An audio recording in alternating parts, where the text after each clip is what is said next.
दक्षिण मुंबईतील कर्नाक पूल आता सिंदूर नावानं ओळखला जाणार. मुख्यमंत्री फडणवीसांच्या हस्ते पुलाचं लोकार्पण. 75ची शाल अंगावर पडते त्याचा अर्थ आता थांबावं असा असतो. मोहन भागवतांच्या वक्तव्यानं चर्चांना उधाण. एका पुस्तक प्रदर्शनाच्या कार्यक्रमात मोहन भागवतांचं मोठं विधान. सप्टेंबर महिन्यामध्ये मोदी 75 वर्षांचे होत आहेत. आरएसएस मोदींना निवृत्त होण्याच्या वारंवार सूचना देत आहे. मोहन भागवतांच्या विधानाचा दाखला देत संजय राऊतांचा मोदींवर निशाणा. राजकीय निवृत्तीनंतर नैसर्गिक शेती करणार. केंद्रीय गृहमंत्री अमित शहांनी निवृत्तीनंतरचा प्लॅन सांगितला.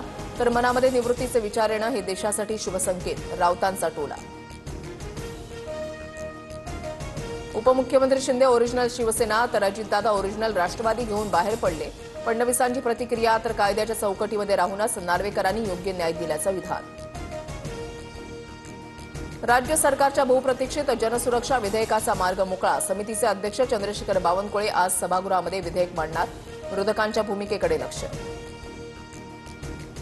गोसेखुर्द धरणाच्या 33 दरवाजांमधून अजूनही पाण्याचा विसर्ग सुरूच. भंडारा जिल्ह्यामधल्या लाखांदूर तालुक्यामधल्या चूलबंद नदीच्या पुलावरून 3 फूट पाण्याचा प्रवाह.